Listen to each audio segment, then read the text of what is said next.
सबसे पहले पाकिस्तान तहरीक-ए-इंसाफ इस सारी सूरत हाल को किस तरह से देख रही है, इस पर बात करने के लिए मेरे इंतहाई मोअज़्ज़ज़ मेहमान हैं, सेक्रेटरी इत्तलात हैं पाकिस्तान तहरीक-ए-इंसाफ के शेख वकास अकरम साहब मुझे ज्वाइन कर रहे हैं। आपके वक्त की बेहद शुक्रगुजार हूँ शेख साहब। सबसे पहले सर ये फरमाइए, आज जो सज़ा सुनाई गई है खान साहब को, बुशरा बीबी को खान साहब ने इसे चैलेंज करने की हिदायत भी कर दी है, कब तक इस फैसले के खिलाफ अपील दायर करेंगे आप लोग? कानूनी हिकमत अमली शेख साहब आप लोगों की क्या होगी और साथ साथ सियासी हिकमत अमली क्या होगी? देखिए, पहले तो ये बड़ा वाज़ेह है कि पाकिस्तान तहरीक इंसाफ ने इस फैसले को आउटराइटली रिजेक्ट कर दिया है। हम बिल्कुल इस फैसले को नहीं मानते हैं और ऑब्वियसली इस पे जो लीगल फोरम मौजूद हैं उस पे इस फैसले को चैलेंज भी करेंगे। जैसे आपने खुद बताया अभी कि खान साहब ने भी इसकी हिदायत की है, मीडिया ने उसको रिपोर्ट भी किया। ये बड़ी ही मज़ाहिया सिचुएशन इन्होंने बनाई है दुनिया के लिए और ऑब्वियसली ये हमारे लिए संगीन और एक मामला है इस हवाले से कि तोशाखाना केस में हैट्रिक हो गई है सजाओं की। पहली सजा फौजदारी केस 5 अगस्त 2023 में, दूसरी तोशाखाना 1 30 जनवरी 2024 को सजा और तीसरी तोशाखाना 2 आज जो है वो सजा दी गई है। कभी इस तरह भी हुआ है। और एक ऐसा केस जिसके अंदर चंद हफ्ते पहले जो मेन गवाह है वो ही डिस्क्रेडिट हो गया, झूठा साबित हो गया। उसके बाद आप ये देखें कि ब्रिगेडियर अहमद और कर्नल रेहान ने आके कह दिया कि जो भी चीजें थी वो दस्तावेजात के मुताबिक थी। ये दो इतनी अहम चीजें हुई कि इसके बाद हमारे वकला ये कह रहे थे कि जज को तो यहीं पे वहीं खड़े खड़े इस केस को खारिज कर देना चाहिए कि आपका स्टार मेन विटनेस ही जो है वो झूठा साबित हो जाता है और बाकी जो दो अहम लोग हैं वो आके ये कह देते हैं कि ये उसके मुताबिक हुआ है। उसके बाद तो इस केस के पल्ले ही कुछ नहीं था। ये तो महसूस होता है कि बल्कि वाज़ेह है कि प्री रिटन सा फैसला था और वो ये जज यही चाह रहा था कि इस पे जल्दी जल्दी सजा सुना दी जाए। लोगों ने तो क्या कहूँ कि कानून की, इंसाफ की इन्होंने धज्जियां बिखेर दी है। पूरी दुनिया में पाकिस्तान के कानून और इंसाफ के निज़ाम को इन्होंने बदना कर दिया है। लोग देख रहे हैं कि पाकिस्तान में इंसाफ का शेख साहब आप लोग यही एक्सपेक्ट कर रहे थे जो फैसला आया है सर अदालत से, और क्योंकि खान साहब खुद भी और बुशरा साहिबा खुद भी अदालत में मौजूद थी जिस वक्त फैसला सुनाया गया, और खान साहब की तरफ से क्या रिएक्शन है फैसले पर? नहीं, ये देखें ना, जो फैसला सुनाया गया खुद मौजूद होने वाली तो बात आप देखें ना। आप ये मुझे बताएं, कभी ऐसा भी होता है कि आपके वकीलों की गैर मौजूदगी में वकीलों को बाहर नाके पे रोक लिया जाए, फैमिली को बाहर नाके पे रोक लिया जाए, उनको एक्सेस ना दी जाए और अंदर फैसला सुना दिया जाए? कभी ऐसे भी हुआ है? मतलब ये तो हमारी समझ से बाहर है कि ये क्या करना चाहते हैं और ये क्या इन्होंने किया। हाँ, आप ये क्या एक्सपेक्ट कर रहे थे? देखें, ये जो तारीखें बार बार आगे बढ़ना, आपने देखा होगा कि महीने महीने की तारीखें पड़ने लगी। शेख साहब एक चीज भी समझा दीजिएगा, क्योंकि ये एक सवाल भी उठ रहा है। आप लोग, मैं आपके जितने भी रहनुमाओं को सुन रही हूँ वो यही बात कर रहे हैं कि बाहर फैमिली को भी रोक लिया गया, वकला को भी रोक लिया गया और फिर अंदर सजा सुना दी गई। तो सर वो जो खान साहब का पैगाम अलीमा खान साहिबा लेकर आई हैं वो किस तरह से लेकर आई हैं? अगर फैमिली को बाहर रोका हुआ था, वकला को बाहर रोका हुआ था, तो फिर खान साहब ने हिदायत कैसे पहुंचाई, कैसे दी? लेट देखें, वो जो अंदर सलमान सफदर साहब की जो एक्सेस हुई और वो लेट है। यूजुअली तो वकील आते हैं, खड़े होते हैं, यहाँ पे बात होनी थी को आज पिछली दफा जो लास्ट तारीख थी उस पे वकीलों ने, पहले हमारे वकीलों ने टाइम मांगा कि हमने बहस मुकम्मल करनी है, उन्होंने मुकम्मल कर ली। उसके बाद इनके वकीलों ने टाइम मांगा था, ठीक है जी। और so we were not expecting, हाँ फैसला तो दीवार पे लिखे हुए हैं कि इन्होंने क्या करना है, ठीक है जी। बट जो एक ड्यू कोर्स ऑफ लॉ होता है अदालत के अंदर, जो तरीकेकार होता है जिसमें इन लोगों ने तो ये तारीफ आपके मुताबिक जो नविश्ता दीवार फैसले हैं इस पर खान साहब का रिएक्शन क्या था शेख साहब? देखिए, खान साहब को जो रिएक्शन है मैं आपको बताता हूँ। खान साहब का रिएक्शन ऑब्वियसली जिस आदमी को नाहक और खसूसन इसमें उनकी ज़ौजा बुशरा बीबी साहिबा को जो नाहक सजा हुई है और उनको इस बात की बड़ी तकलीफ रहती है, वो बार बार कह चुके हैं कि मेरी बीवी को सिर्फ इसलिए सजा दी जाती है या इसलिए अजियत दी जाती है क्योंकि वो मुझे अजियत देना चाहते हैं, मुझे ब्रेक करना चाहते हैं। तो उनकी जो बेगम साहिबा है उनको भी 7 सजा, इस केस में नहीं पिछले केस में भी, और बार बार हर केस में उनको 7 ट्रैक कर रहे हैं।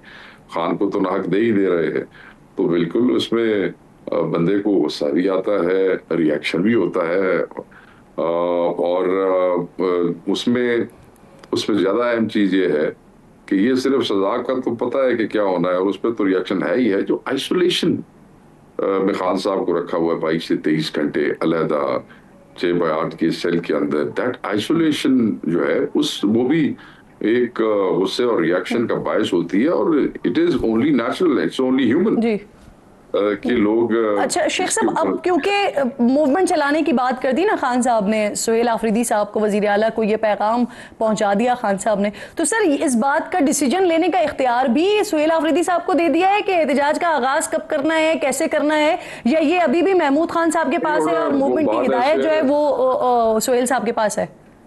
नहीं देखे, हिदायत मैं आपको बताता हूँ।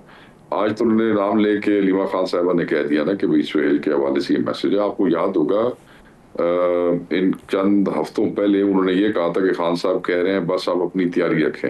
याद है आपको, बाहर आके उन्होंने इस किस्म का एक मैसेज दिया। तो सुहेल साहब को पता है क्या करना है, जुनैद अकबर साहब को भी पता है क्या करना है। मेरे ख्याल में महीना डेढ़ पहले भी किसी भी इवेंचुअली की सूरत में चीजें जो है वो उनको पता है क्या करना है। और ऑब्वियसली जो क्या करना है शेख साहब, आपको भी डेफिनेटली पता होगा क्या करना है, बताएं सर क्या करना है? नहीं, वो डायरेक्ट मैसेजेस जाते हैं। स्ट्रीट एहतजाज जो है उसकी जो भी शेख और हैयत होगी, वो जो आदमी उसको लीड कर रहा होता है या जिस आदमी ने उसको ऑर्गेनाइज करना होता है, वो कई डिसीजन तो उसके अपने करने के होते हैं। मगर जो आपने सवाल किया है, आपने डेट के हवाले से किया, तो देखें अब ये ऐसे तो नहीं है कि आज ये हुआ है और स्ट्रीट मूवमेंट का उनको कहा गया है तो महीने बाद शुरू होगी। वो तो एट अर्लीस्ट ही होती है, एज सून एज पॉसिबल होती है। पहला शेख साहब, पहले मैंने सवाल ये किया था कि इसका इख्तियार किसके पास है सर? महमूद खान साहब ये डिसीजन लेंगे या अब सुहेल आफरीदी साहब ये डिसाइड करेंगे कि आपने जब भी एहतजाज का आगाज करना है वो सुहेल आफरीदी साहब का डिसीजन होगा? ये कौन डिसाइड करेगा सर?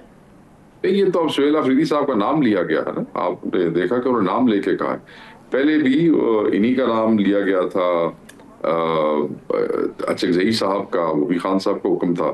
और अब उन्होंने सुहेल आफरीदी साहब का नाम ले दिया है, वो भी खान साहब का हुक्म है। तो वो मेरे ख्याल में रीमा खान साहबा ने उनकी वो पैगाम दे दिया होगा सलमान सफदर साहब से, क्योंकि बात हुई है तो उसकी जो निटी-ग्रिटीज हैं वो उन्हें डायरेक्ट दे दी होगी। ऐसी चीजें जो है वो दरमियान में नहीं कन्वे की जाती, वो डायरेक्ट की जाती हैं, तो कर दी होंगी उन्होंने।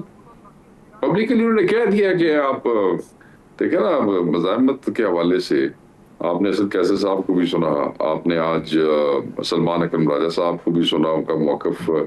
तो ये तो बड़ा गम गुस्सा पाया जाता है लोगों के अंदर। और अब ये करेंगे कि स्ट्रीट, तो वो उनका हक है, क्या कर रिएक्शन में देखा। ये जो आप बात कर रहे हैं ना शेख साहब, गमो गुस्से की बात आप कर रहे हैं सर, एक तरफ हम देख रहे हैं आप लोगों के खिलाफ ये सजाएं आ रही हैं, तोशा खाना के हवाले से भी सजाएं आ गई, 9 मई के हवाले से भी सजाएं आ गई। दूसरी तरफ सर मुज़ाकरात के हवाले से भी बात हम सुन रहे हैं ना। कल फवाद चौधरी साहब प्रोग्राम में मौजूद थे, क्योंकि वो एक अपने तई कोशिश कर रहे हैं, वो हो गए, इमरान इस्माइल हो गए, महमूद मौलवी हो गए, जेल से भी, कोट लखपत जेल से भी इस तरह की पैगाम रसानी हो रही है, वहां से भी पैगाम आ रहे हैं कि गालिबन वो भी मुज़ाकरात चाहते हैं। सर हुकूमत भी, आपके असीरान भी, एस्टेब्लिशमेंट भी मुज़ाकरात चाहते हैं, तो फिर ऐसी सिचुएशन में, ऐसी सूरत हाल में हो सकता है वैसे मुज़ाकरात शेख साहब?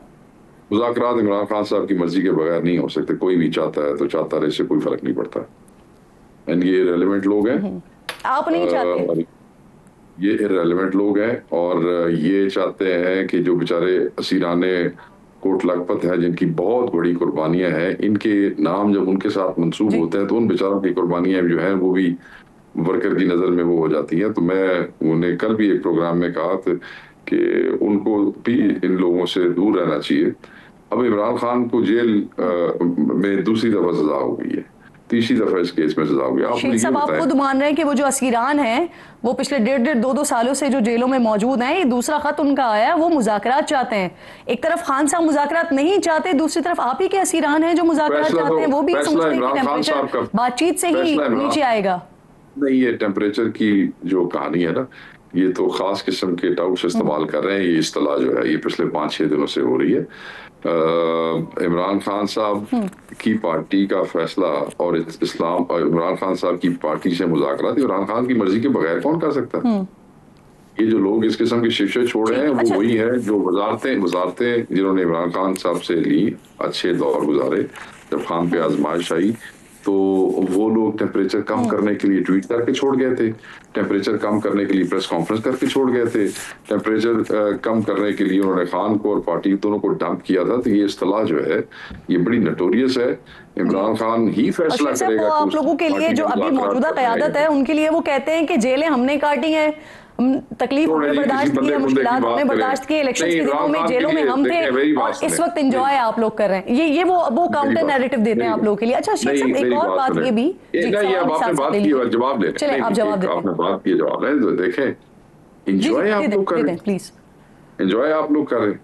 हमारे पे 55 पर्चे हैं, हमारे में से बहुत से लोग घर नहीं जा सकते।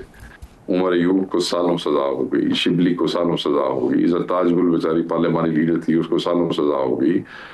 शाह महमूद से लेके वो बैठे हुए हैं जेलों में, इधर राय हसन नवाज MNA थे, सीट चली गई, सालों सजा हो गई। उधर से हमारे दस्ती साहब जो है उनको सजा होगी, बिलाल एजाज को सजा होगी। एक लंबी लिस्ट है, लोग कह रहे हैं एंजॉय करें। मैं अपने हल्के घर में नहीं जा सकता, मैं अपनी कौमी असम्बली का इजलास नहीं अटेंड कर सकता, फिर भी मैं रूपोशी में जिम्मेदारी एंजॉय कर रहे हैं। नंबर 1। नंबर 2, मैं ये आपको बड़ा वाज़ेह बता दूं कि जो कमजोर इररेलेवेंट लोग अब मौके का फायदा उठा के रेलेवेंट होने की कोशिश कर रहे हैं, ये चूरन नहीं बिकने लगा है। इमरान खान ये अडयाला का रास्ता है, मत गंदा करे वहां पे। आप इन लोगों को जो साबिक उज़रा रहे हैं, गवर्नर्स रहे हैं, आप उनको इररेलेवेंट कह रहे हैं। शेख साहब अच्छा मुझे ये भी फरमाइए, कौमी कॉन्फ्रेंस मेरी बात एक मिनट जो जिसका आगाज हो, सवाल भी ले लें, जवाब दे दीजिएगा, ऐड कर दीजिएगा। चले सर, मैं आपसे कौमी कॉन्फ्रेंस के हवाले से पूछ रही हूँ। आप लोगों की कौमी कॉन्फ्रेंस हो रही है, इसमें आप लोगों ने कहा था कि नून लीग को तो नहीं बुलाएंगे लेकिन पाकिस्तान पीपल्स पार्टी को जरूर इनवाइट करेंगे। अब पाकिस्तान पीपल्स पार्टी को आप लोग क्या इनवाइट करते, जो आपकी अपनी ऑपोजिशन के लोग हैं और वो भी नहीं आए, JUIF यहाँ पर नहीं आई। सर क्या वजह है इसकी? इन्वाइट भी किया था आप लोगों ने लेकिन नहीं आए वो। देखें वो असल कैसे साहब बता सकते हैं, उन्होंने कंफर्म भी किया था और मैंने कल मौलाना साहब को सुना, फजलुर रहमान को, वो भी इस कॉन्फ्रेंस के हवाले से कह रहे थे कि वहाँ इन चीजों के ऊपर बात होगी। ऑब्वियसली वो उनके हेड है। नंबर 1, पीपल्स पार्टी को इनवाइट नहीं किया गया, ANP और पीपल्स पार्टी को इनवाइट नहीं किया। जब उनका गवर्नर रोज बैठ के कह रहा है कि इमरान खान को जेल से शिफ्ट किया जाए, कहीं और ले जाया जाए, तो आपका क्या ख्याल है कि फिर पाकिस्तान तहरीक इंसाफ ऐसी पार्टी जिसने अपना ज़हन बता दिया है उसको वो बुलाएगी? मैं नहीं समझता। दूसरी तरफ जो आपने कहा कि इररिलेवेंट, देखे जो लोग इमरान खान साहब को छोड़ के ITP में चले गए वो कैसे मामे बन रहे हैं पाकिस्तान तहरीक इंसाफ। ये सारे नहीं गए, वो जो कराची वाला है उसने तो हमारे 30 यूनियन काउंसिल के बंदे भी छोड़ लिए। क्या इन लोगों की तस्वीरें नहीं है? अब अगर उसके बाद भी इनकी वहां दाल नहीं गली और वहां भी इनको केसेस भुगतने पड़े, जूते खाने पड़े, तो इसमें PTI का क्या कसूर है? ये खामखा इम्पोज हो रहे हैं, सेल्फ इम्पोज। ठीक, रेलेवेंस तभी होती है जब बंदा किसी चीज में ना, ये पार्टी के मेंबर है ना, बहुत आपको कट करना पड़ा क्योंकि वक्त मेरे पास बिल्कुल खत्म हो गया। बहुत बहुत शुक्रिया।